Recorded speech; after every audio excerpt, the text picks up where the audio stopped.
Good evening. I'm Joe Nye, Dean of the Kennedy School, and it's my pleasure every time this time of year to welcome you to the annual Goldsmith Awards, which recognize excellence in political journalism. But it's a special privilege and pleasure this year because this is the 10th anniversary of the awards. The Goldsmith Awards are designed to promote strong investigative reporting, and it's also grown into recognition of terrific books in the field, awards for research, and an award recognizing outstanding careers in political journalism. Over the last 10 years, the various Goldsmith Awards have been given to journalists whose work has not only piqued widespread public interest, but has contributed to the larger public discourse. And as such, they reflect on one of the crucial missions of the Kennedy School, which is to bring together practitioners and scholars to serve the public interest. These awards are named for Verda Goldsmith, a woman who is passionately interested in the relationship between the press and politics in a democracy. She was an avid newspaper reader and a faithful follower of investigative reporting, and loved programs like 60 Minutes and Washington Week in the Review, as well as doing a lot of other things. Her legacy is reflected in the Goldsmith Awards. A number of other people combined their efforts to establish these awards, including Bob Greenfield, president of the Goldsmith Greenfield Foundation, who worked together with the Shorenstein Center on Press and Politics to create and expand this program. We're delighted to have the Greenfield family here, and also we're delighted to have Walter Shorenstein with us, whose foresight really was the origin of this center, which saw the importance of the role of the press in the politics of a democracy. So thank you, Walter, for your invaluable contribution.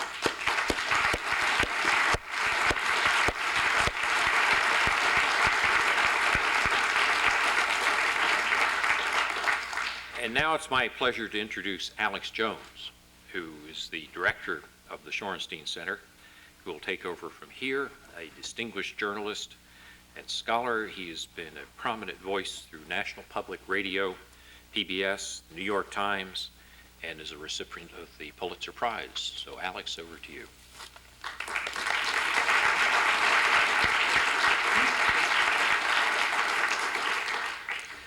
Thank you, Joe, and welcome. This is a very happy night for the Shorenstein Center. This year marks the 10th anniversary of the Goldsmith Prize for Investigative Reporting. Many of those who have been recognized for their distinguished work over the past decade are here with us tonight to celebrate. I think it's fair to say that there is a stunning amount of investigative reporting talent in this room. You've heard Joe's account of how the award was created. Now let me tell you how such things really happen.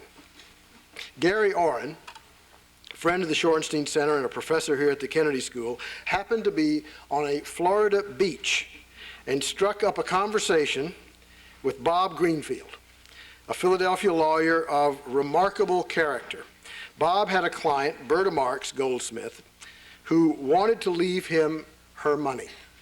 And for reasons that remain profoundly and enormously admirable, he declined not only to take the money himself, but to allow his children to have it.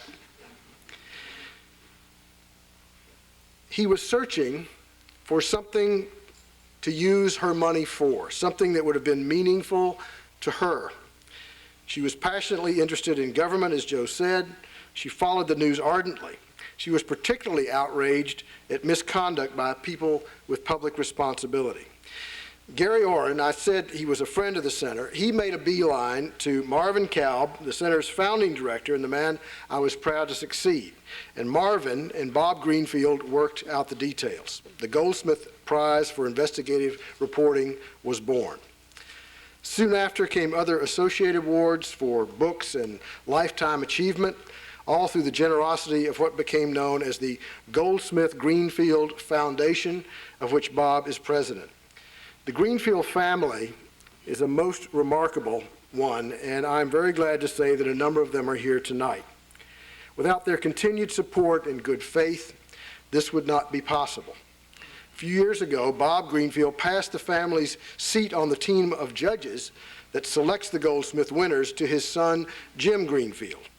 Bob also passed the role of family spokesman to Jim, who shares his father's commitment and passion for what the Goldsmith Prizes represent.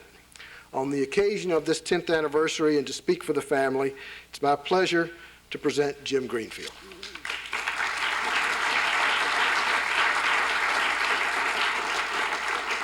We're in a very tight schedule, and all I want to say is, on behalf of the Goldsmith Greenfield Foundation, we are so pleased with the way this program has been handled by the Shorenstein Center, starting with Marvin Kalb, who introduced so many innovations, has made this tremendous success, and then Tom Patterson, and now Alex Jones, and also Allison Comer deserves special recognition for her just extremely efficient administration of this.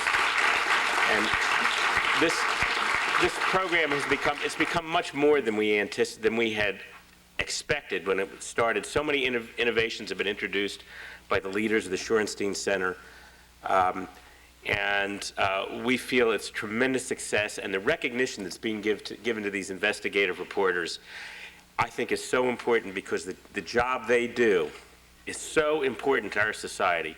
It's so important to our society to keep us free and democratic, to shed the light of the free press on what's going on in our government. Thank you very much.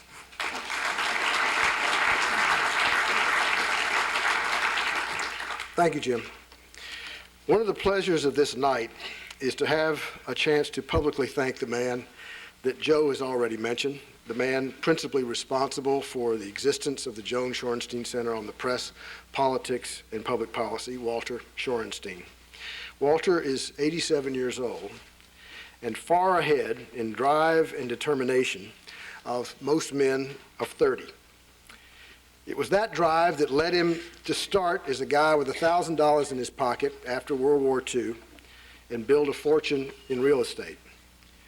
But it's his surging engagement with the world that led him to endow the Shorenstein Center as a memorial to his daughter Joan, a highly respected journalist at CBS who died far too young of breast cancer. In the year and a half since I have been director of the Shorenstein Center, I've come to know Walter as a man who is impatient for all the right reasons, driven by a yearning to make a difference for good, and wise in the ways of how the world actually works. Walter, most sincerely, I thank you.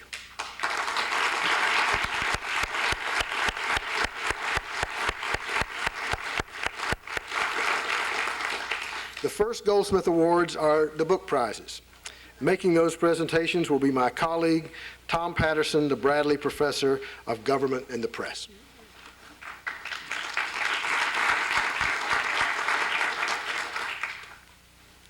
The Goldsmith Book Prize is a prize given to the best book within the last 2 years in the area of press and politics that has policy implications. It's an ever-growing list of candidates that the committee has had to look at in recent years. And as the list has gotten longer and deeper, we've had more and more trouble deciding on a winner. And one of the problems that we've had on the award committee is trying to judge the relative merits of a traditional academic research book versus those that are in the trade sector, primarily books of history and biography. And so this year, for the first time, we have split the award, and from here on out, we'll be giving 2 awards, one the Goldsmith Book Prize for an academic book, and the second a Goldsmith Book Prize for a trade or a general book. Now, the irony is that this year, the 2 winners actually are what we call crossover books. They're doing well in both fields. And so the dilemma that we faced in past years would not have been a dilemma, but it's a double delight this year to be able to award this prize to both of these books. The first is for the academic book, and it goes to Robert Entman and Andrew Ojecki. Now, we're usually ahead of the curve at the Shorenstein Center, but this time we're actually third on the list. This book has already received the Robert E. Lane Award from the American Political Science Association and the Frank Luther Mott Award from the Association for Education and Journalism. The name of the book, The Black Image in the White Mind, Media and Race in America. This book, in my view, and in the view of many others, is the best study of this subject since it was part of the Kerner Commission report in the late 1960s. Through careful research, it tells the story of the underrepresentation and the misrepresentation of African Americans in the news media, in television, entertainment, in film, and in other media. Two small statistics from their study before I invite them up. Whites are 80 times more likely than blacks to be heard in sound bites on economic policy. Blacks are 4 times more likely than whites, when accused of crime, to have their mug shots shown on local TV. Andy and Bob, please come up.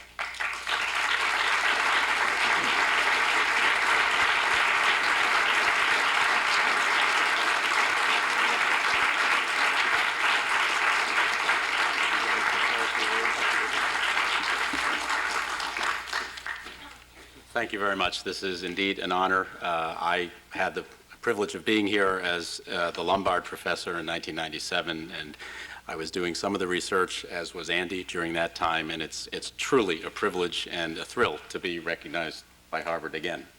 So thank you very much. I say this is a wonderful surprise. Thank you.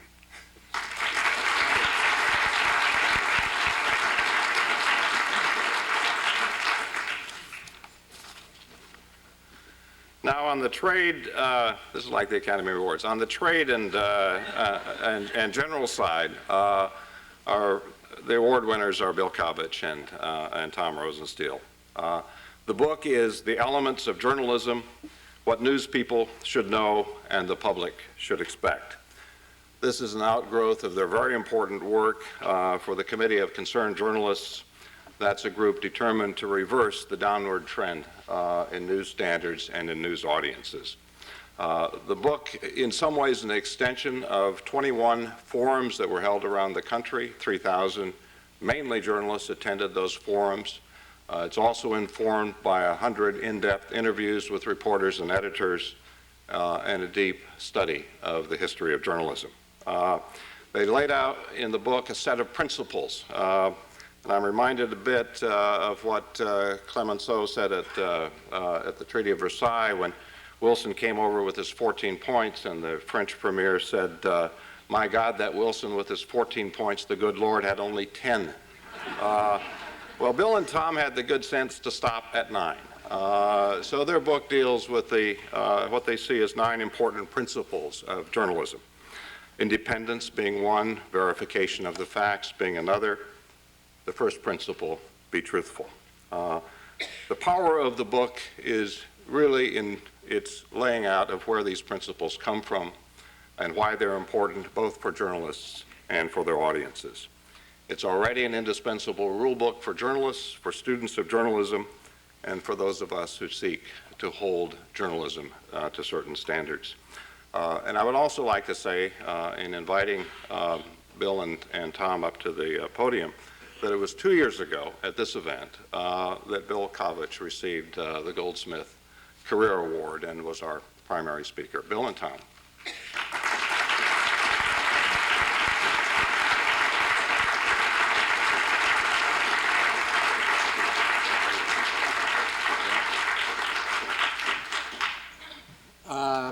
This was a great surprise to us when Alex called and said that we had won a prize that we didn't know we could win and didn't know you couldn't nominate yourself for.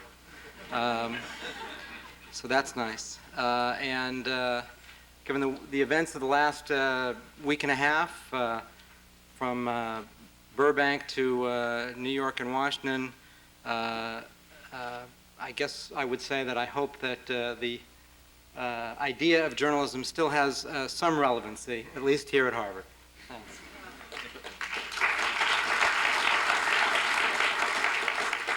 I just want to say it's great to be back at Harvard. Joe, thanks for having us, and Alex. But more importantly, for recognizing this book in its effort to help explain and cultivate among the public a sense and an understanding of the importance of journalism in a democratic society. And I don't believe there is a more important lesson that needs to be learned today than that if there is not a demand side for the kind of journalism that's being recognized here tonight, it will not survive. And we all have a job to do in that area, and thank you very much for calling attention to the bill.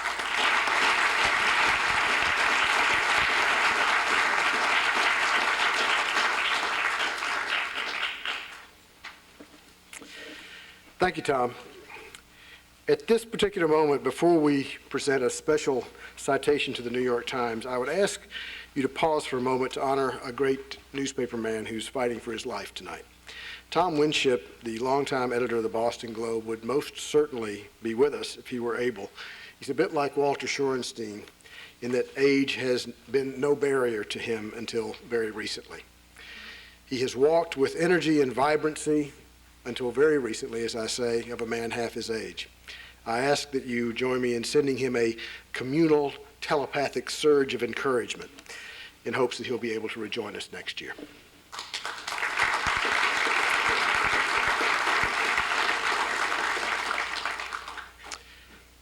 On Tuesday, September the 11th, the New York Times editors met to plan the coverage for Wednesday morning's paper, a rather daunting task, as you might imagine. A long list of articles was put together, each with a single word slug which captured the subject. One of those slugs was the word victim. But no one really knew how to cope with that particular story. There was no clarity as to how many had died or how many might still be alive. Many families were not sure whether someone they loved had been spared or was gone.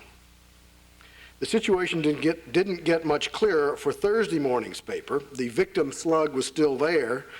The tragedy was overwhelming, but there was still no firm sense of what to do. Finally, on Thursday, the decision was made to do something, clarity or not. There would be a page of obits, small ones, of some of the people who had been killed. Reporters were assigned, and the overall responsibility for putting the page together was given to Christine Kay, an assistant Metro editor. John Landman, who is the boss of the Times' Metro section, says that it was Christine who had the key insight that day, which turned the page of many obits into something akin to hallowed ground. Forget writing these obits the usual way, she told reporters. Don't worry about where they went to school or chronicling professional honors. These obits should try to recapture the people who were lost, and to do that through the memories of the people who knew and loved them.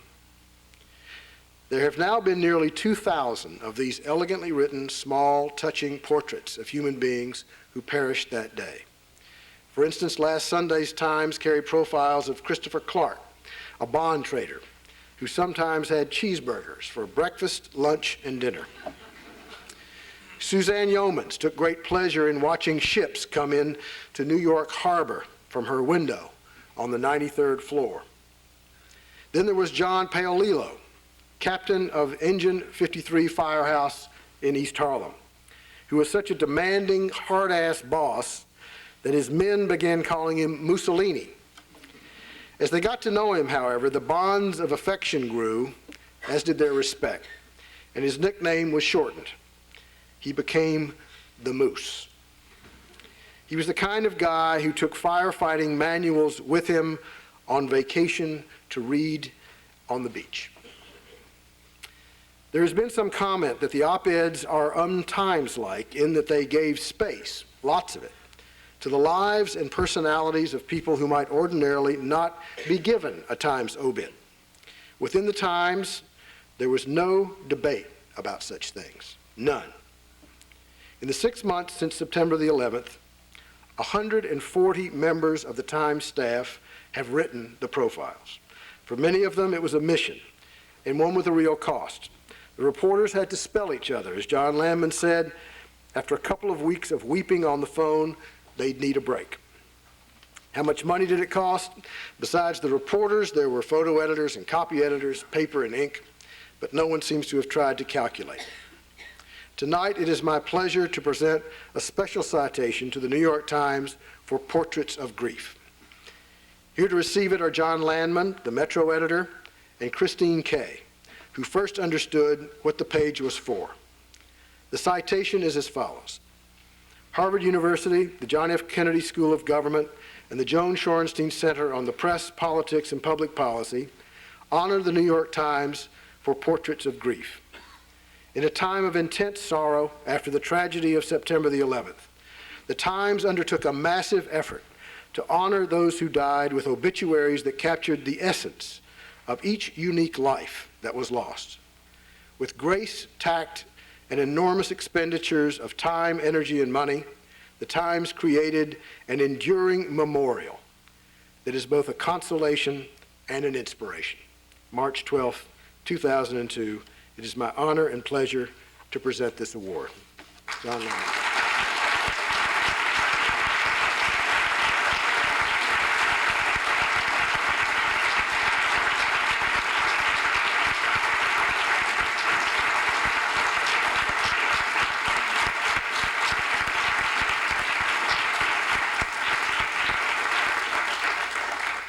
Thanks very much. You know, there's an odd little debate, one of these semi-ferocious, not very consequential debates in journalism about the role of journalism prizes and whether they do a service by encouraging people to do ambitious work that they otherwise wouldn't have done, or a disservice by distorting the paper with big, puffy, huge, out-of-proportion things. There's probably truth to both sides of that debate, although the evidence on the wall here, you know, to the extent it was motivated by the wish to win a prize, certainly supports the first proposition. But our work was nothing like that, and in a way is a very unlikely winner here, to be given a prize associated with investigative reporting to something that's about as far from investigative reporting as you can be and still be journalism. It kind of tickles you. And beyond that, certainly we, in the early stages of this, had no idea what we were getting into. No ambitions at all, except to tell a story of what happened on September 11th. So we're very grateful, and we thank you.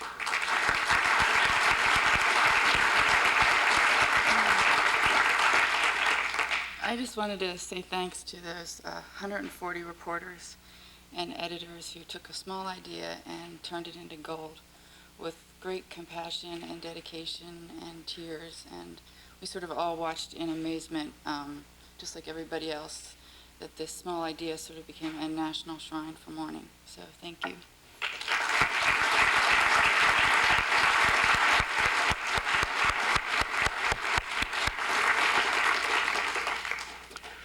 The Goldsmith Prizes for Investigative Reporting are unlike any other investigative reporting awards.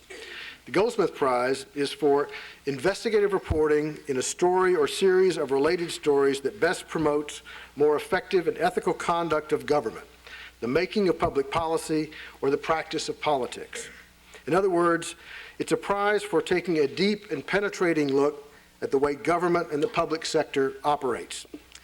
Each year, the judges name 6 entries as finalists. One of these is chosen as the winner of the $25,000 Goldsmith Prize. The other finalists receive a $2,000 award. While under our rules there can be only one winner, it is our belief that all 6 of the finalists are worthy of the top prize. They are chosen on that basis. The final decision as to which will receive the one top award is always an anguishing process. I can tell you that this year the 6 finalists were chosen after hours of arduous discussion, and the final winner came only after even more deliberation.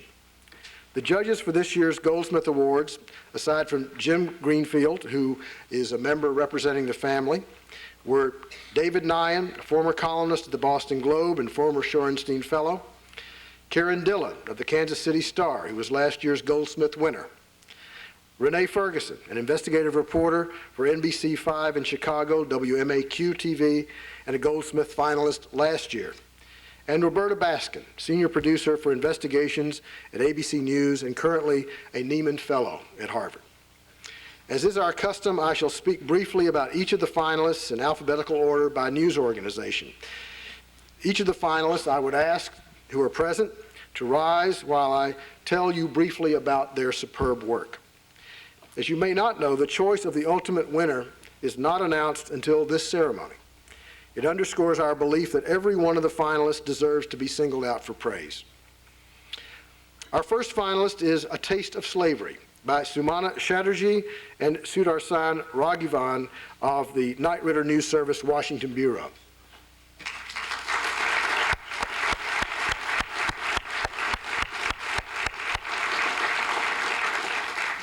Mr. Raghavan, a foreign correspondent based in Nairobi, traveled deep into the Ivory Coast to remote farms where enslaved boys harvest cocoa, the raw ingredient of chocolate. Over weeks of reporting, he interviewed dozens of boys who were or still are slaves. He talked with farmers who enslaved boys, a slave trafficker, government officials, cocoa traders, and humanitarian workers seeking to set the boys free. Meanwhile, Sumana, a national correspondent, began tracing the cocoa trail from the Ivory Coast to America's cupboards, traveling to London, Philadelphia, and Chicago. Their stories paint not only a harrowing portrait of human exploitation at its most extreme, but tie that practice to the sweet chocolate that is the secret vice of so much of the world, which knows so little about the circumstances that put it on store shelves. A spokesman for the Chocolate Manufacturers Association said that the Knight Ridder articles had changed the industry permanently and forever. Sumana Chatterjee and Sudarshan Raghavan.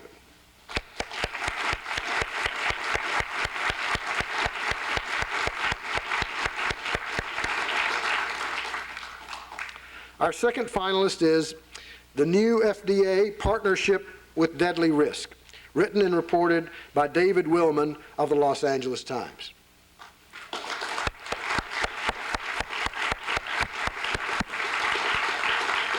For years, the FDA had been a vigorous regulator of drug companies, but in the early 1990s, in part from the pressure to find new AIDS drugs, there was pressure from Congress to make the FDA the drug industry's partner. David Willman burrowed deeply into the FDA, tracing scores of drugs through its Byzantine bureaucracy. He used the Freedom of Information Act to unearth tens of thousands of pages of FDA internal scientific documents. He learned that numerous drugs had been approved over the objections of FDA staff. He found documents that charted death tolls from adverse reactions. Piece by piece, he linked over 1,000 deaths to 7 drugs approved and withdrawn since 1993. 7 drugs that rang up over $5 billion, that's with a B, in sales. As one of his sources told him, "I've been waiting for someone to come ask these questions. I've been ordered not to talk, but people are dying. It's criminal."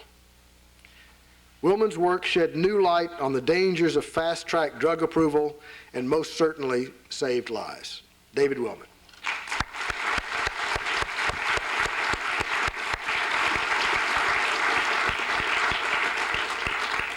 Our third finalist is also from the Los Angeles Times. It is Revealing Terrorism by Bob Drogan, Josh Meyer, Craig Pies, William C. Rempel, and Sebastian Rotella.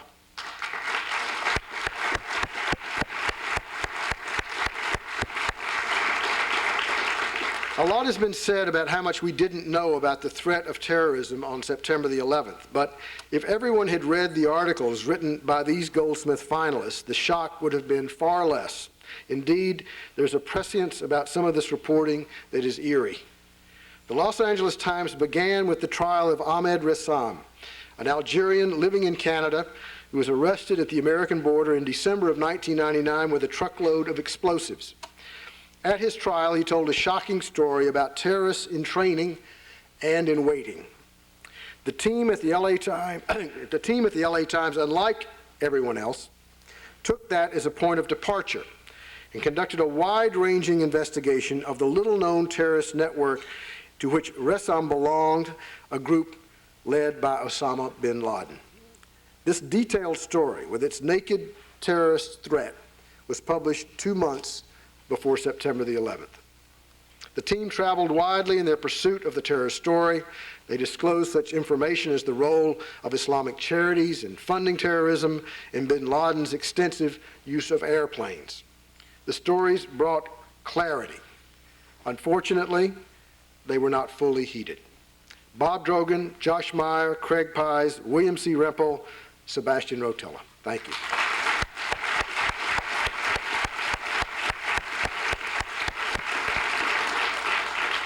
Finalist number 4 is Exposing the Flaws, an investigation of flaws in Florida's presidential voting in 2000 by the staff of the Orlando Sentinel, led by Sean Holton.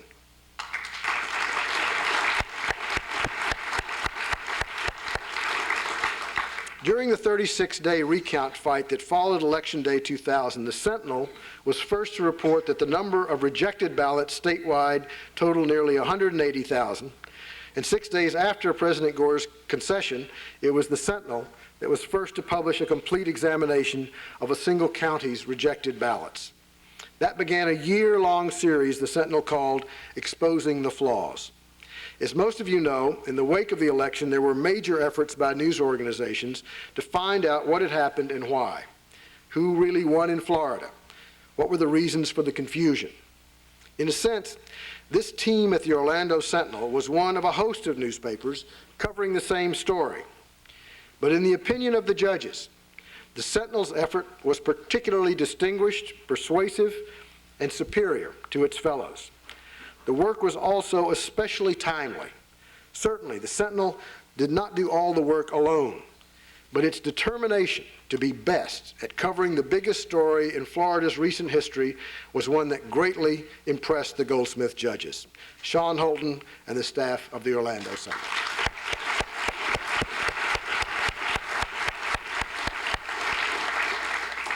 The 5th Goldsmith finalist is Uninformed Consent, what patients at the Hutch weren't told about the experiments in which they died. An investigative series by Duff Wilson and David Heath of the Seattle Times.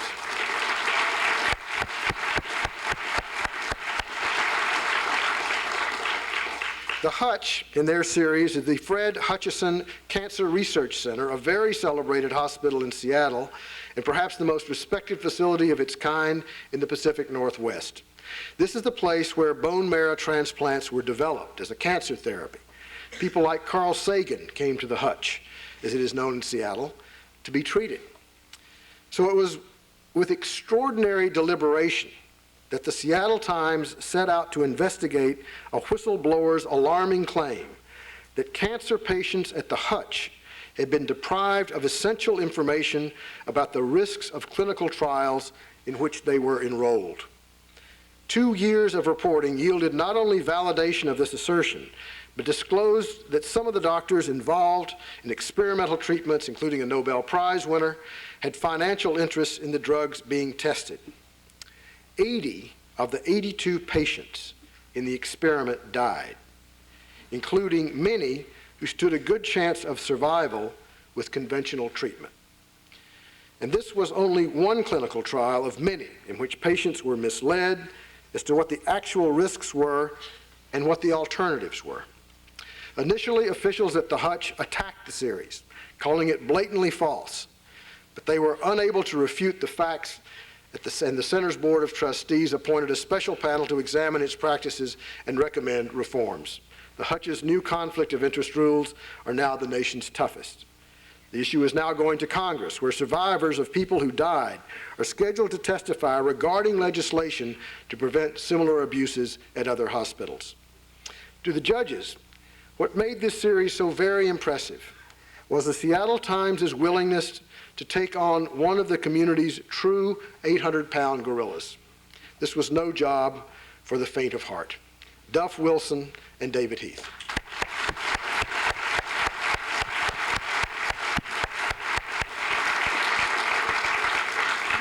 Our 6th and last finalist is A Blue Wall of Silence, False Confessions by David S. Fallis, Craig Whitlock, and April Witt of The Washington Post.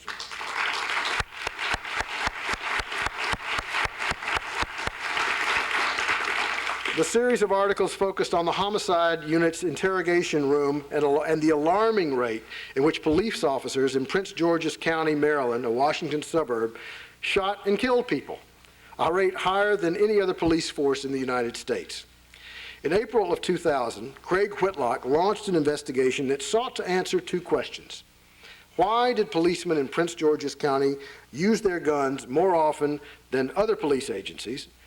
And what accounted for the success of homicide detectives in getting murder suspects to confess? Police officials and county leaders stonewalled the inquiry in every imaginable way. Faced with this, two more reporters were added to the team, and the group did their research the hard way. They conducted more than 500 interviews and relied heavily on autopsy reports, worker compensation files, and the like. Slowly, they created an indisputable record and proof that there had been widespread abuse and that a number of people had been falsely charged. When the stories appeared, the FBI announced 11 civil rights investigations into allegations of interrogation room coercion by homicide detectives and incidents in which people were beaten or shot by officers. The longtime commander of the homicide squad was reassigned, and a multi-agency team was created to investigate the shootings, with disciplinary hearings to be held in public. There's also a movement to expand oversight and pass laws that would not allow police departments to shield police officers from the kind of scrutiny that they sought to bring. David Fallis, Craig Whitlock, April Witt, The Washington Post.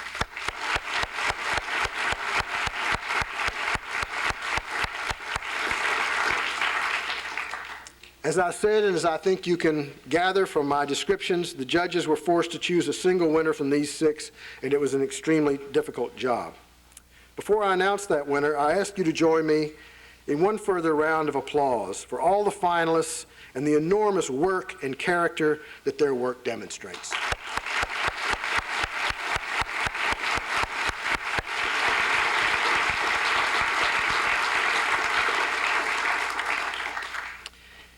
And now it is my pleasure to announce that the winner of the Goldsmith Award for Investigative Reporting for 2002 is Uninformed Consent by Duff Wilson and David Heath of the Seattle Times. Please come forward.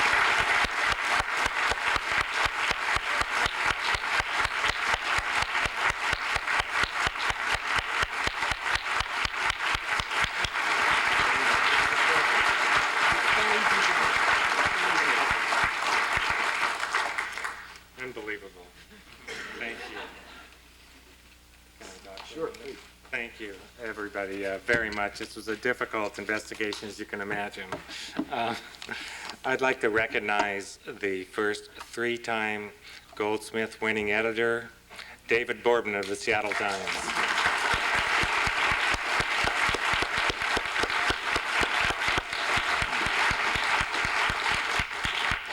My wife, Nancy, and David's wife, Kyung. You know, they don't want to stand. It's a hard thing to be a spouse of somebody investigating cancer trials and cancer patients for 2 years.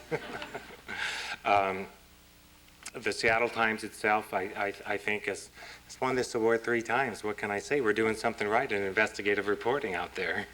We've got a publisher that's an independent publisher. It's not a chain operation. He takes about half of the return on investment of an average newspaper that's publicly owned. He's a tough son of a gun that'll stand up to the community. He stood up to David and I and the other people when we went on strike about a year ago, too. David, this project, Uninformed Consent, was originated by a whistleblower, Dr. John Pasando, who used to work at the Fred Hutchinson Center and has really undertaken a 10-year battle to bring this to public attention.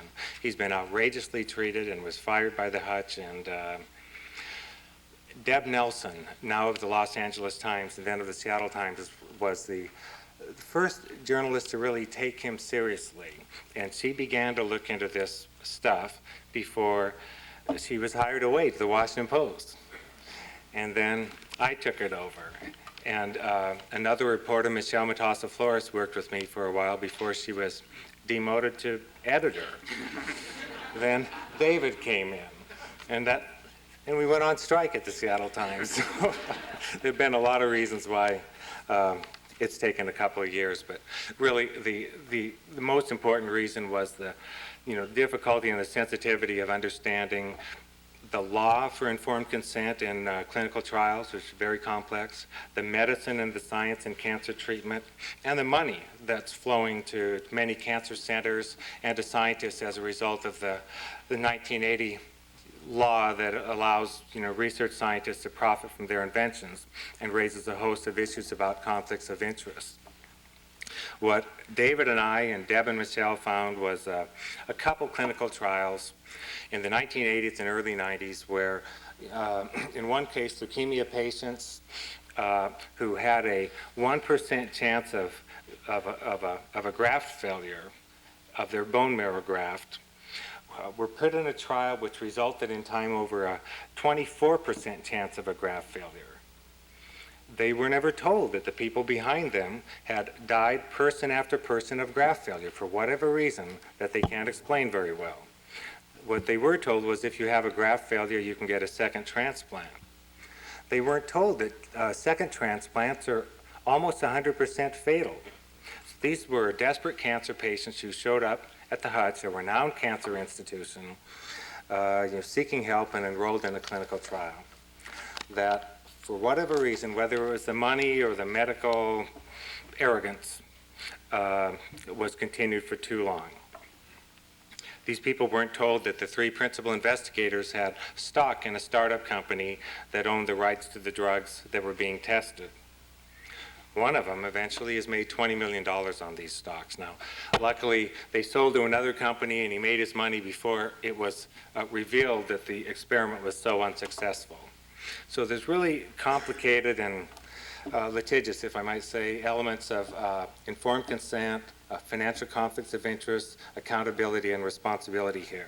As you might know, there have been similar issues at the University of Pennsylvania, Johns Hopkins, here at Harvard, where when research doctors have money at stake, it tends to bias their research. I don't know what society can do about this, but I think transparency for the financial conflicts, the risks and alternatives to these kind of research are all important.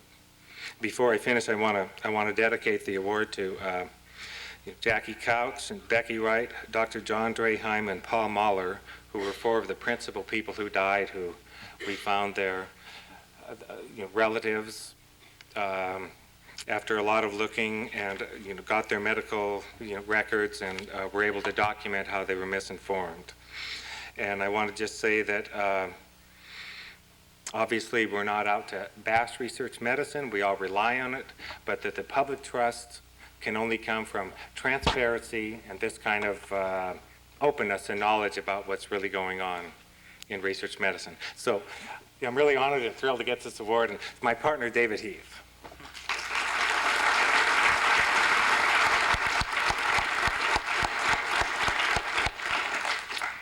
I started working at the Seattle Times about 2.5 years ago and had worked on this story for about a year. And we were just at the point where it was going through that crazy process of being edited, and the photographers had been brought in, and graphic design and the web, and then we went on strike. And so instead of working on this project, I was out walking a picket line. And then about 14 months ago, the paper announced before we got back that they were going to lay off 20% of the newsroom. And I thought, there's no way. Having been there a year and a half, I was ever going to get back in that door. So I'm especially relieved and surprised to be here today. I do want to thank a few people. Deb Nelson, who's now at the Los Angeles Times, has been jumping around, who started this series and had the foresight to see what this story was. David Boardman, who is by far the best editor I've ever had, and in my opinion, one of the best editors in the country. Duff, who was great to work with, and my wife, Kyung, who's been my support through all this. Thanks very much.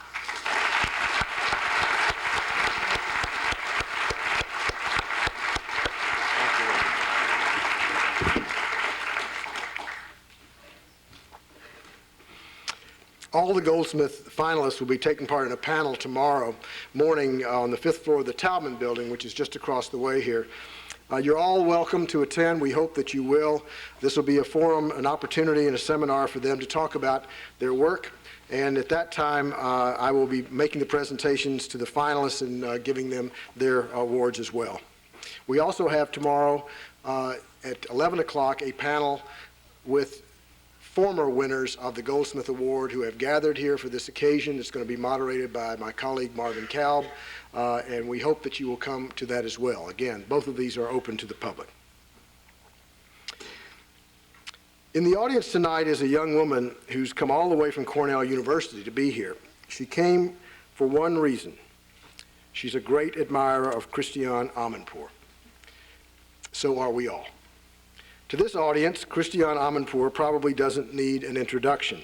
Her career has been watched night by harrowing night in our living rooms as she consistently seemed to be reporting for CNN from wherever the danger was in the world. Iran, Yugoslavia, Afghanistan, Bosnia, Haiti, Algeria, Rwanda. There she was, telling the world in her distinctive and no-nonsense style what was happening. She came to the world's attention at first covering the dramatic changes in Central Europe and during the Gulf War. As one of her colleagues at CNN told me, she had been determined from the start to seek out the big stories, the ones that were human and important and often dangerous. Perhaps that stemmed from the moment when she decided she wanted to be a journalist. She is half Iranian, half British citizen, but she told me at dinner that she decided to become a journalist while watching the turmoil in Iran. It made her feel like there was a lot to say, and she wanted to be in a place to say it.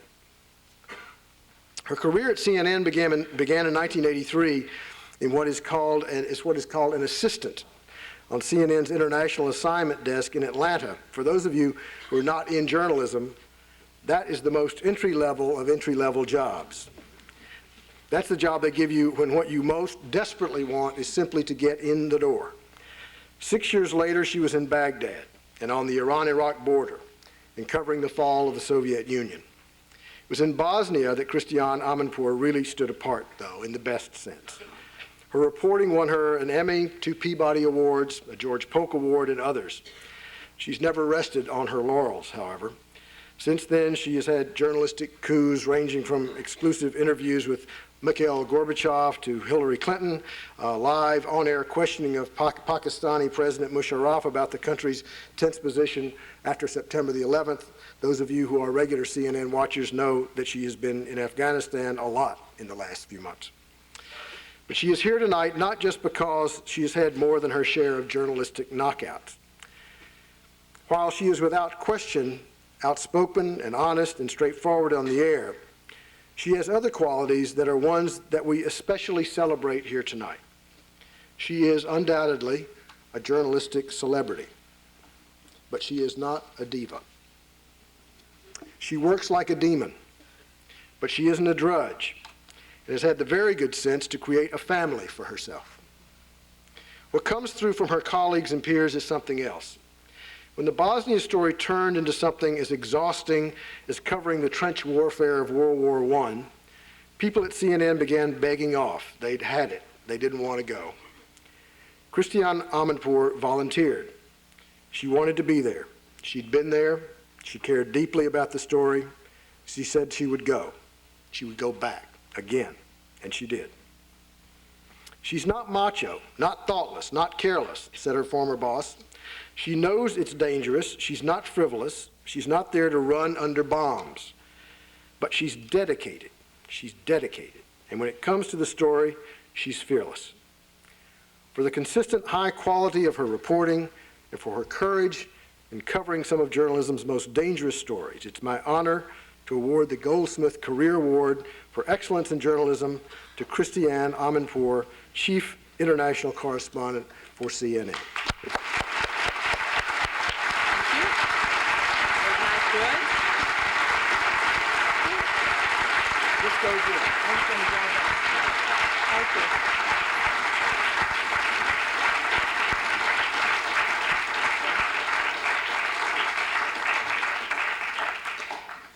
Thank you. I just came from London today, and I arrived at Boston Airport at about 1:30.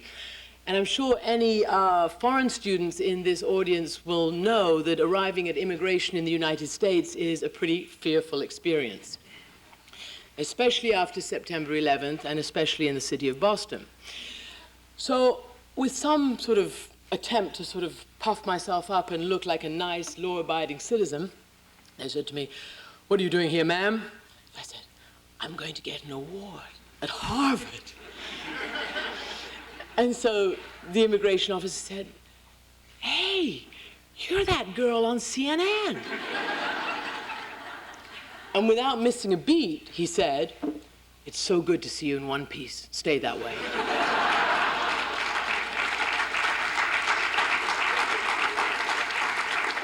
I say that because when I was asked to give a title for this speech, and I was surprised about that, I just said "Dying for the Story," and even I thought that was somewhat melodramatic. But clearly, people do think, a lot of people do look at those of us who do this, and they do wish us the best and hope that we come back.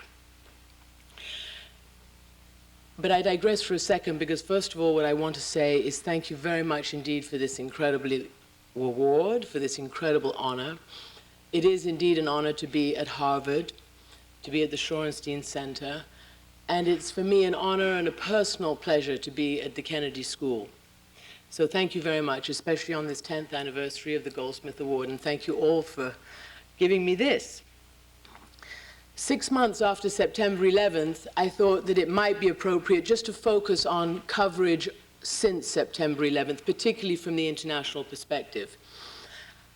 For those of us who have lived our lives trying to cover international news and seeing in the last few years how international news has taken even further than a back seat in the journalistic agenda, particularly in the United States, September 11th for us was a chance, perhaps, to regain a foothold.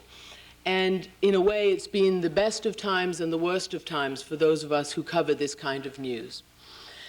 Because it has given us that opportunity, but on the other hand, it's come with enormous risk and enormous downsides, and we're still unsure about how long this opportunity is going to last, how long our organizations are going to let us keep putting foreign news close to the top of the agenda. At the beginning, as you probably can still see if you watch television, particularly the cable networks, I'm not sure about the broadcast networks right now, there was a sense of super patriotism in the reporting. There you see all the American flags fluttering in the left-hand corners of the screens. There was a lot of hyper-emotive columnists who trashed anybody who tried to explain perhaps what lay behind some of the anger that was felt abroad towards the United States. And even when we tried to explain that there was no justification at all for what happened in the United States on September 11th, we tried to explain, nevertheless, we tried to answer a question that Americans were asking, and that is, why do they hate us? What is going on over here? It was roundly criticized, and very few people for the first few weeks dared to put in their newspapers or on their televisions any kind of analysis or background reasoning, context for some of that negative feelings that go on about the United States. And then you had various cable networks, I won't mention any, our competitor, for instance, who became very super patriotic. Fox News was there packing heat, and they were going to get Osama and this and that. So all of that was sort of the typical sort of sensationalism and hype that comes with a lot of journalism. But on the positive side, I think there's been a lot of very good journalism committed over the last 6 months. And for me particularly, it's very gratifying because I've never been shy, and I've probably made a big pain in the neck of myself, certainly to my own bosses, about the need for foreign coverage, whether it's in a crisis or not in a crisis. It's an absolute vital component of our lives, for heaven's sake.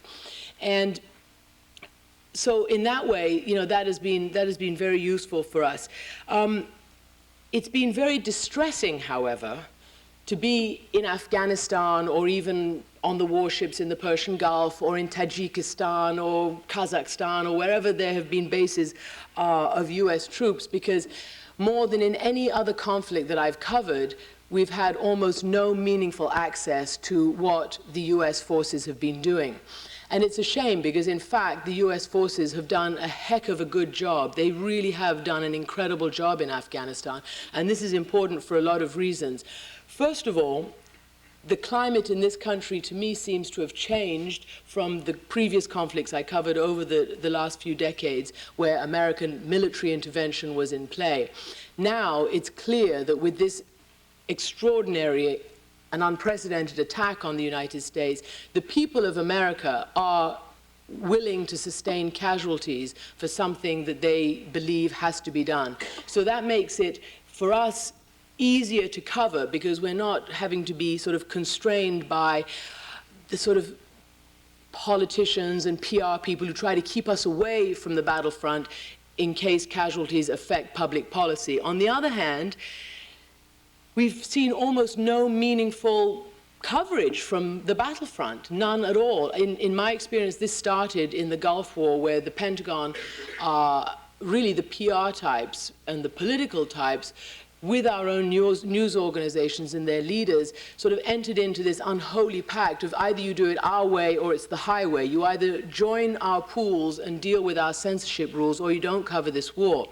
And while many of us believe that there is legitimate room and reason for censorship, for instance, national security reasons, military secrecy, we understand this, those of us who do this a lot and do this for a living, the balance is totally out of whack. So that now we're not seeing the journalists produce much useful stuff beyond a little bit of color, as I say, in the battlefield. All of the meaningful information is coming out of Washington, primarily through the Pentagon, primarily through the Secretary of Defense. And when I wondered, am I being a little bit, kind of petulant? Should I not worry so much about this? And I asked somebody no less an authority than Walter Cronkite, I said, am I overreacting here? I mean, should I be not so upset about the fact that we don't get anything? He said, no. He said, this is an actual disgrace. He said, America is a democracy. The soldiers are fighting in the name of the American people, in the name of this institution, this country, and its people, and we should be able to see what these soldiers and what these forces are doing. And furthermore, I believe that our bosses, our leaders, our editors, the people who run television news organizations should be at the Pentagon pounding the doors and demanding for us the kind of access that we're not getting. So in sum, my view is that some of this censorship has actually boomeranged and backfired on the United States in two very important areas, and one particularly important, and that was the issue of evidence and responsibility for what happened on September 11th. As you know, most of the people in the Arab and Muslim world, first of all, didn't believe Osama bin Laden did it, but secondly, didn't believe that an Arab or Muslim group did it. In fact, there's been a Gallup poll that was commissioned in the last few months and was released about a couple of weeks ago. 61% of the people polled in 9 different Islamic countries said that an Arab or Muslim group didn't do it. Well, this is extraordinary given the tape that was discovered of Osama bin Laden giggling and using hand gestures and pretty much admitting that, in fact, he did do it. And he sent people to their deaths, and he was responsible for the death of all those civilians. And in my view, that could have been so much better handled had the Pentagon not decided to simply empty that tape onto the networks and allow it just to sort of happen in that kind of free-for-all void. There are plenty of precedents. Let's take the Cuban Missile Crisis, even the shooting down of the 2 planes by the Cubans, you remember a few years ago, issues of Iraq, where this kind of almost incontrovertible evidence has been taken to the Security Council, has been shown to all the ambassadors, and all the ambassadors there, given this kind of evidence, would, I believe, given past experience, they would not have been able to hide behind canard that we didn't do it. They would have had to have come out and made a statement, the leaders of these countries, through their ambassadors at the United Nations, that yes, this was apparently incontrovertible evidence. And I think that would have gone a long way to putting to rest one of the real big schisms that's happening between the Muslim world and the West, if you like, at the moment, and that is this whole issue of who did it and why and how, etc. Another thing that backfired against the Pentagon because of their strict censorship and their inability to connect properly over this was the Guantanamo Bay situation with the prisoners at Camp X-Ray at the very beginning. First of all, it was, you know, it caused a huge uproar, maybe not in this country, but it caused a huge uproar in Europe and in the rest of the world when those pictures of shackled prisoners, blindfolded, and all the rest of it were shown. Two things went wrong there. First, the Pentagon should never have allowed pictures. It's against Red Cross rules and the Geneva Conventions to show pictures of prisoners without their permission. And secondly, the Pentagon, in the form of Donald Rumsfeld, was very, very dismissive about the image that presented and about the state and condition of these prisoners. And I think, again, you know, this whole sort of concentration of information and everything coming from one source in Washington is, I mean, on the one hand, serving them well, but on the other hand, in key areas of perception and image, hurting them. One thing that kind of distresses me, and I don't know whether it'll change, is that there has been no questioning of this policy by the public at all. So we journalists operate somewhat at a disadvantage because there's no movement at all in the public against this strict control of the news. And just to repeat, this is a democracy. Those people fight on behalf of the people of this country, and I think it warrants telling the story. And furthermore, out of experience, every time I've been in the field with the military, they have always been pleased to see us, not if we get in their way and behave like, you know, idiots, but those of us who are sort of experienced and who are able to have, you know, sort of meaningful relationships with the military, and that does happen, have had a very rewarding time, and it works both ways. So I do think that's a shame not to have that at the moment. This has also been a very chilling time for journalists covering this war because, as you know, 9 journalists have been killed covering the Afghan campaign. 8 of them simply being on the road, simply just trying to get from point A to B. 4 of them were pulled out of their cars and executed on a road from Jalalabad to Kabul in the early days. 1 person was shot in a robbery attempt. 2 were ambushed in an attempt to get to a front line. And then we had the simply horrendous Daniel Pearl story. That's had an incredibly chilling effect, as you can imagine, on all of us who do this kind of work. It's terrifying to think that people with a political agenda went out and simply took a reporter who ironically had spent most of his reportorial career as a foreign correspondent giving voice to these very people's concerns and views, and took him with apparently no notion of negotiating or bargaining, just simply to apparently teach the president of Pakistan a lesson. And this is very, very, very difficult for those of us who go out into this kind of work to do this without feeling extremely scared and even more under pressure and danger than we used to. A little bit about what it's like working for an American network, which CNN is, but which has international reach. I mentioned a little bit the hyper-patriotism and the coverage of the situation from this perspective with the flags and this and that. And I understand it to an extent for a domestic audience, but for CNN's international audience, it simply didn't work. And it's not an accident that CNN has CNN USA, which people in the United States see, and CNN International, because particularly in the past few foreign news-starved years, CNN USA just would not fly internationally. And it's extremely difficult in situations like this, when in fact all our broadcasts are what we call simulcast. Everything, it becomes one, and it's pooled both in the United States and internationally.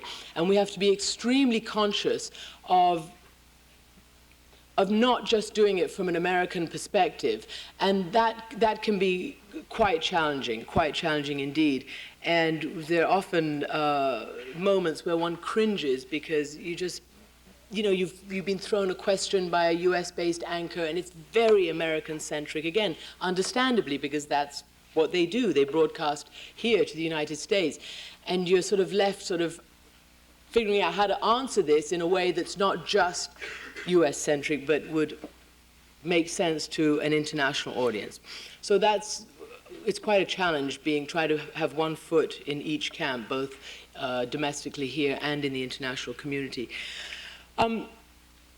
Just a quick last word about what I believe this job is about. I mean, I obviously think that foreign correspondents and war correspondents are a special breed. I do believe that. I think that it takes a particular mental, intellectual, and physical stamina to do this kind of job day in and day out, week in, month in and year out.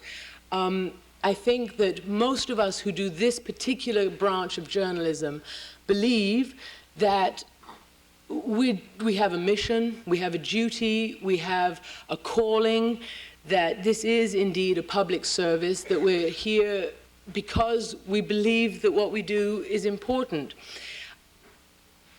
I think one of the things that makes me realize that is watching the effect of CNN internationally. And I know you've had Ted Turner here in the past, and a lot of people, laugh with Ted Turner, if not at him.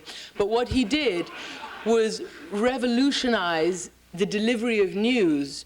What he did was give a lot of the rest of the world, who pretty much depend mostly on state-controlled, highly manipulated news, he gave the world an opportunity through CNN to see an alternative side, to have an alternative view.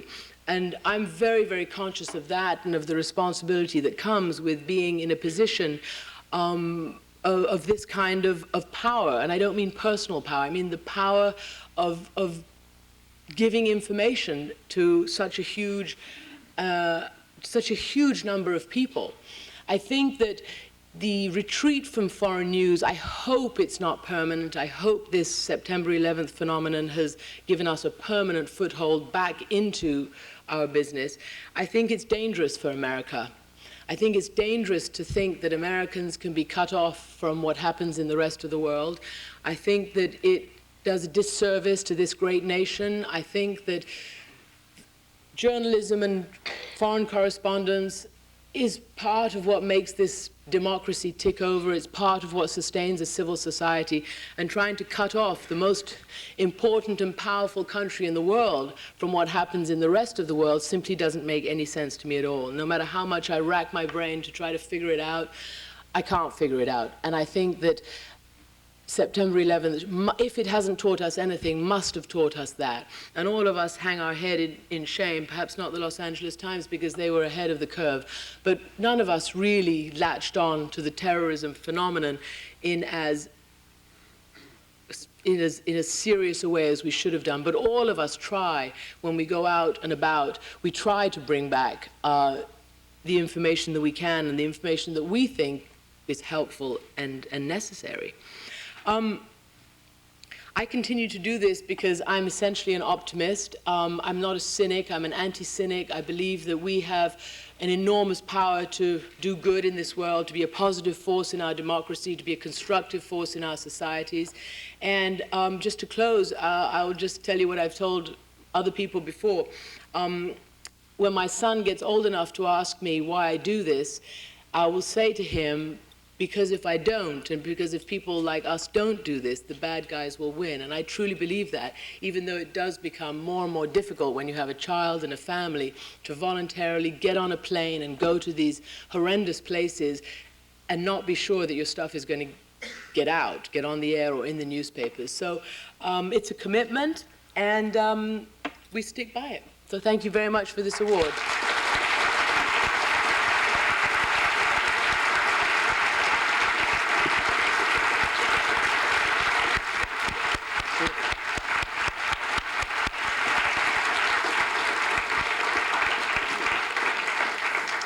Christiane has agreed to take some questions. We've got microphones here and up there. One thing, the absolutely essential Allison Comer, who some of you may know is the person who is the point person for arranging the Shorenstein Center's Goldsmith Awards, sent me a note midway and said, "You made a terrible mistake, you idiot." That the panels tomorrow morning are at the Charles Hotel, not in the Taubman Building. Normally we have them in the Taubman Building. We've got such a big crowd this time that we're having them in the Charles Hotel. So let me take this opportunity, in fact, to thank Allison and the staff of the Shorenstein Center and the staff of the Forum for putting this very complicated and very time-consuming and very, energy-sapping event, highly worthwhile, but it took a lot of work from a lot of people, and I would ask you to join me in giving them a round of applause.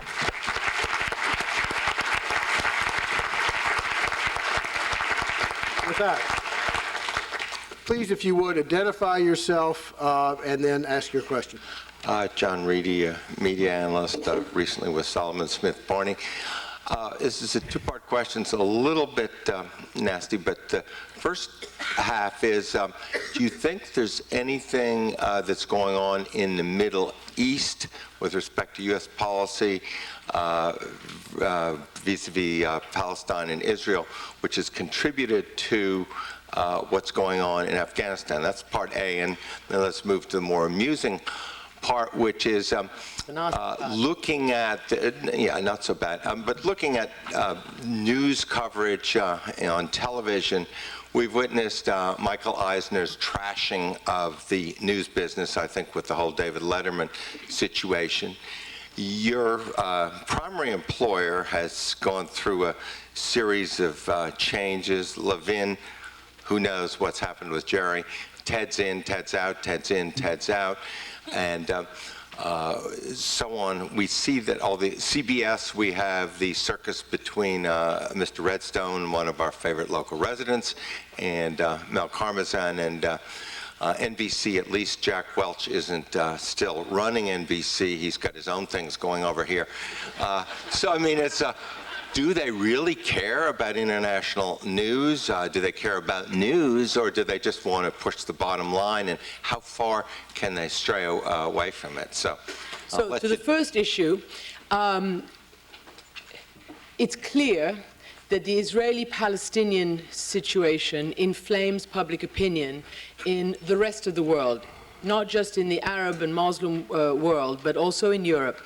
And while we have to say that the people who committed September 11th have no regard to peace or Palestinians or Iraqis or whatever. They hate Americans, period, end of story, and that's their battle. But the public perception of America simply declines when they see what's going on at times like right now. So it's essential that America get re-involved in trying to do all it can to bring peace to that region. And many people believe that if that region is quietened down, it'll go a long way towards removing the raw, emotional gut reaction that people have to what they see going on between Israel and the Palestinians. On the other issue,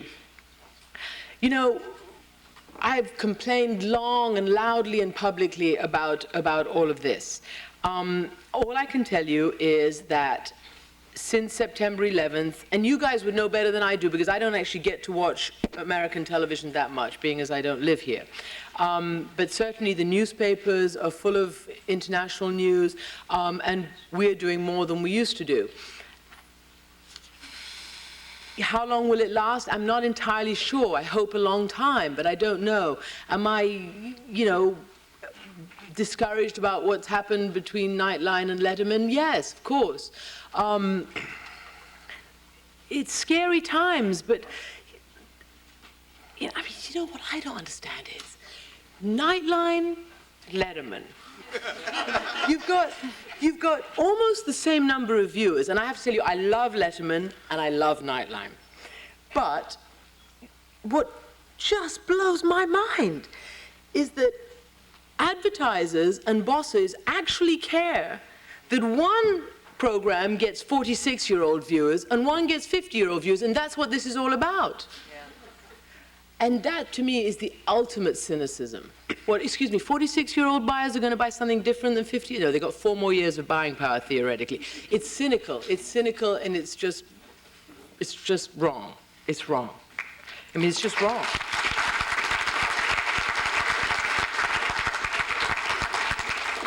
Good evening. My name is Lara Satrakian. I'm a sophomore at the college. First off, I'd like to thank you for your remarks. You're really, for me, a champion of the kind of journalism that makes me want to go into news. Thank you. You said once in a speech that good journalism is good business, despite anyone's suspicions to the contrary. I'm curious on what you think it would take for network executives to realize that fact and to be the first to go out on a limb in the name of good journalism. You know, there have been plenty of programs that have gone out on a limb in the name of good journalism, a lot. Nightline, 60 Minutes, many of the other certain documentaries and magazine programs, and just plain broadcast news. The question is, the troubling issue is that people are beginning to ask, and this is deeply troubling, is news relevant in the format that it is right now? Is it still relevant in that format? And, you know, clearly it's still relevant. I mean, how can you even think that information about the world you live in is irrelevant? And it's just, I have to tell you, I'm mind-boggled. I don't even know what to say. The idea that a country such as this one would talk seriously about ending serious news programs, and now I talk about television mostly because the newspapers, for the most part, you know, we've got all the representatives of all the great newspapers in this country sitting here, and, you know, they're doing the job. It's television that's, you know, in trouble. But as long as people think 46-year-olds are more important than 50-year-olds, I'm Rick Sednick, a journalist studying at Harvard Business School. Al Jazeera has been called the CNN of the Arab world by some. I'm interested to hear your evaluation of Al Jazeera's work generally, and specifically with regard to the most recent bin Laden interview that did not air on Al Jazeera but did on CNN. There's no question that Al Jazeera, by its very existence, helps the whole debate internationally as we try to cover news from different perspectives. To be very honest with you, I wasn't massively impressed. Now you'd say, she would say that, right? Because I'm a CNN and, you know, we had the exclusive field in the Gulf War and we didn't in this case. I was a little disappointed because I thought it was just some of the coverage that I saw coming out of Afghanistan, I thought was just too easy. I mean, it was just too easy. It was just standing there and repeating verbatim this and that without, you know, trying to give some context or otherwise. I think that while Al Jazeera does do a service in the Arab and Muslim world by, you know, questioning the leadership and being a lot more daring than many of those countries' own state-run press, they still haven't challenged the real sort of issues about the relationship between the United States and the Muslim world, or the relationship between the Arab world and the West in general. And they still, you know, there's a long way to go on that. But yes, I mean, I guess the more the merrier. On the last issue, well, as I told my boss, I mean, this was their material. How could you just put it on the air? Because we did have an agreement with them, and in the end, I was glad that we put it on the air. I was. I mean, I think that it's silly to try and censor that kind of stuff and not put it on. I think you have to put it on, and it was the first time we'd heard of bin Laden for, you know, quite a while. And it's interesting to see the different mindsets he's in, the different sort of physical look, the different frames of mind. And so I think for that reason, it was quite interesting. Do I think it was a massive news event? No, but did it add some context, some more texture? Yes. Having said that, I don't believe in just willy-nilly putting his rantings and his ravings on without context and all of that. But as long as there is that, I didn't see the fuss. I didn't see why Al Jazeera didn't put it on. They claimed that their reporter was intimidated and that it was not a fair exchange between the two. But when you looked at the whole transcript, it didn't look any different than anything else that had been aired. Yeah, Jim Greenfield. Thank you for helping me find my way out of the lift. You said something about people laughing at Ted Turner. I hope you weren't referring to my remark. No, me, no. I'm a great admirer I of Ted know. Turner. But that's not my question. My question is, you were talking about the Pentagon controlling the Yes. news, and you suggested that there are legitimate reasons for Yes. doing that, national security, preventing the enemy Yes. from getting our secrets. And I wonder if you could take that a little further and try to draw a line at where it's appropriate for them to do that, where it's not, and do they have illegitimate reasons why they're not allowing you to get the Yes. news, or are they, I mean, why aren't they? Beyond the military secrets, obvious military secrets they want to protect. Well, my view is that, I'll tell you where the legitimate reasons are. The legitimate reasons are in the classic reasons for any kind of military censorship, and it happens not just with the US military, but with any military that we've ever covered. Some in non-democratic countries are virtually impossible to cover, but all militaries, even in democracies, have their own rules when it comes to journalists on the battlefield. You don't want to talk about operations in real time. You don't jeopardize these operations. You don't talk about things that could, as you say, hinder national security. I mean, for instance, just things like they believe we shouldn't talk about the numbers of troops involved in an operation, the numbers of tanks involved in an operation, the numbers of anything. It was very rare that we're able to talk about that. But let me just give you an example. In the Gulf War, one of my assignment for the beginning of the Gulf War was to be part of a pool that was on one of the aircraft carriers.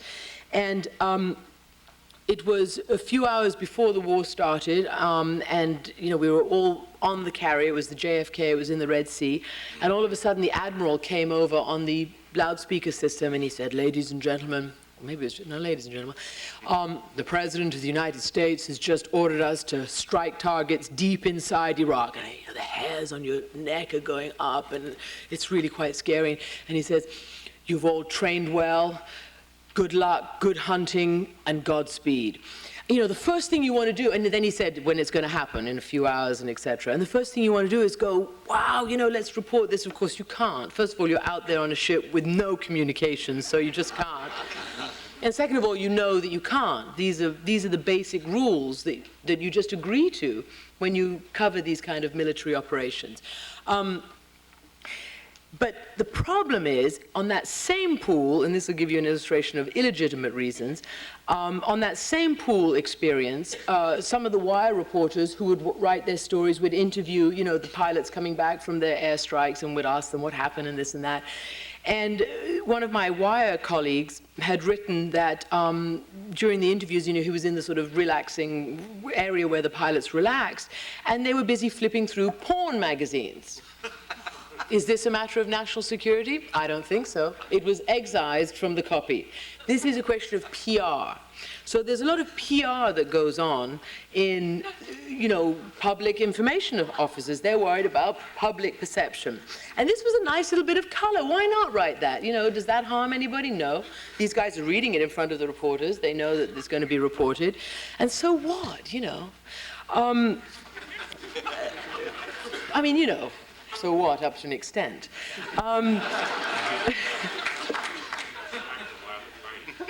Yeah, but so my point is this, that increasingly censorship has become matter of public image and politics, so that the people we get on least well with are not the commanders and the soldiers with whom we have a rapport and we have an understanding, but with the guys and gals who want to stop us from doing our job for these kinds of reasons. And it's all because the Pentagon blamed the press for losing the Vietnam War, and we're still paying for that fallout.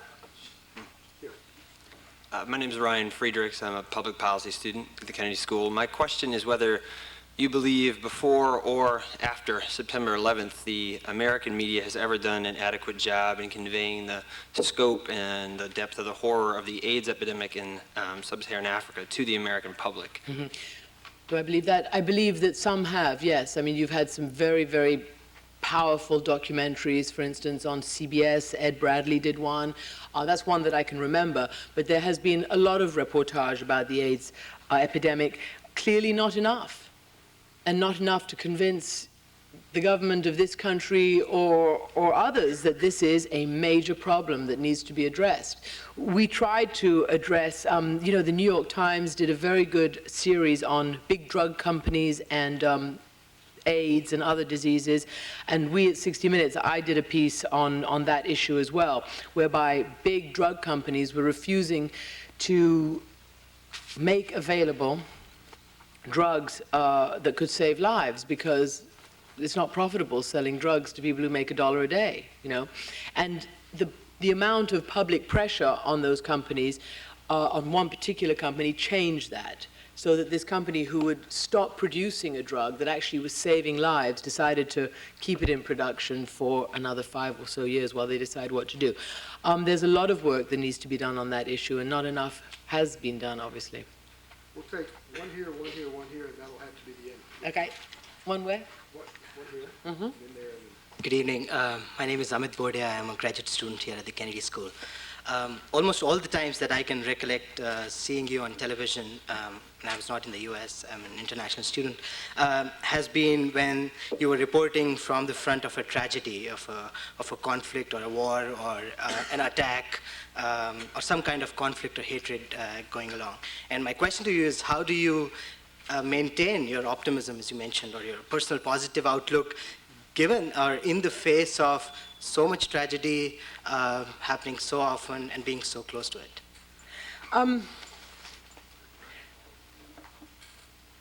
It's clearly very, very difficult emotionally to cover the kinds of things that you cover and that I cover and that my colleagues cover. It becomes even more difficult when you have your own child, because then you become even more vulnerable, I think, and it becomes just harder for you to put up any kind of defense or shield. But, you know, I actually don't believe that journalists like myself can be totally shielded or should be totally shielded. We have to be able to feel, we have to be able to empathize without falling apart, we have to be able to really feel in order to tell the human dimension. And all these stories that we cover, all these wars are essentially human stories. It's not about guns and tanks and helicopters and fighter planes. It's about individuals. And for me, I honestly do challenge channel my emotions into my work. I mean, I do it with a passion, with a zeal, with a sense of mission. And there are many reasons to be optimistic. I'm very optimistic about Afghanistan, for instance, even though a lot of cynics say, yeah, well, it's never going to get fixed and all the warlordism and this and that. But in a few short months, things have changed so dramatically. And the conventional wisdom is being turned on its head. You know, everybody says, oh, the Afghans, you know, for centuries they've proved that they don't like foreigners and this and that. And yet here they are now begging for more international peacekeepers to keep their country safe while they try to figure out a way forward politically. And I think that covering the worst of times and the worst of situations, I've also been able to see many of these situations turn around and become slightly better than they were before. And I do believe that part of my job, I believe, is essentially it's also about human rights and about supporting human rights. And I know that sounds sort of odd because you're not meant to feel things like that, but I do actually feel that. Hi, my name is Akiko Mitsui. I'm from the Harvard Business School. A quick observation and perhaps personal question along the previous question, lines of the previous question. It seems to me, if I understand what you're saying in your speech correctly, it's somewhat ironic that the same kind of American self-absorption that perhaps is a source of hatred of America by some of the external countries is exactly the same topic that the media here won't cover even after September 11th. But if I understand correctly, and the question I have for you is, I'm wondering if your personal role models are people from the other war correspondents or other journalists or people outside the journalism field, or perhaps if I seem to understand or feel your passion in your coverage, perhaps it's the people that you're covering and they're... The first part of your question, there was, as I say, this poll that was commissioned recently, and it had some fairly shocking results, quite strong negative reactions towards the United States. But the thing that really interested me was that those people who had a negative view of the United States, it was sort of a back-sided compliment, because what they were saying was that they admired America's principles of freedom, democracy, and equality. They admired America's economic prosperity, its technological prowess. But what they were saddened by and regretted was that America didn't share it enough with them, that America didn't seem to care enough about them. So there's this sort of love-hate relationship in a big part of the world with the United States. Many of the countries I work in are Islamic countries, and you know, you wouldn't believe the lines at U.S. embassies and consulates in these countries for people trying to get visas to come to the United States, and for good reasons, not just to come and commit terrorism, but because they want to come to the United States to study here, to learn about this country, to live here, to see the opportunity. I honestly believe that there obviously is a pool of people overseas, and mostly right now in the Islamic world, who are simply inveterate America haters, period, end of story, and almost nothing America does is going to change that. But there's also a huge and bigger pool of people, and then there are obviously the people who love America, but there's a huge middle ground of people who I think are turnable. I think that with the right amount of reach out, can be converted because they want to like America. They just feel kind of slighted. This, you know, is part of their chip on their shoulder from years of colonialism and years of feeling inferior. And it's also a little bit about what is seen as American arrogance, that America intervenes with bombs and not with bread and butter. Do you know what I'm saying? And if you don't believe that necessarily, although America is very, very generous in its foreign aid, it is nonetheless it devotes the least amount of its GDP to development and foreign aid of any developed country. And I think with just a little bit of effort, America could change that perception gap with not too much effort, but it would take effort.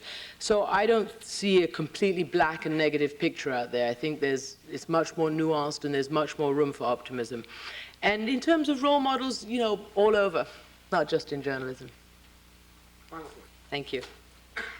My name is Andrew Moraz. I'm a graduate student here at the Kennedy School. I too am half Iranian, and I was curious as to what your sense was, this is related to the last question, about the pulse of the Iranian people, particularly after the President Bush's axis of evil comment. Well, you can imagine that they had a very logical reaction to that, and that was to be angry.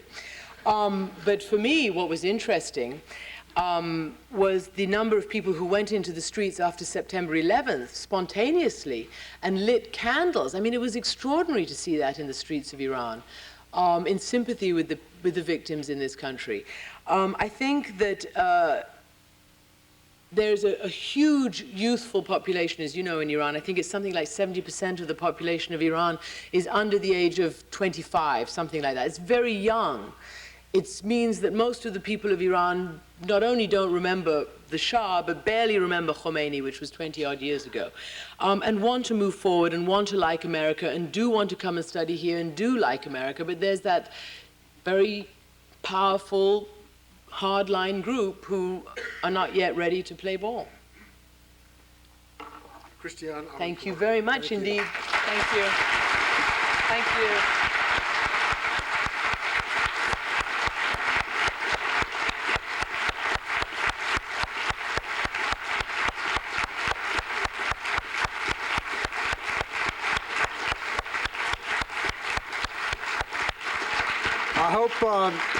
I hope that we'll see many of you tomorrow at the Charles Hotel for the seminars that begin at 9 o'clock. Thank you very much, and good night.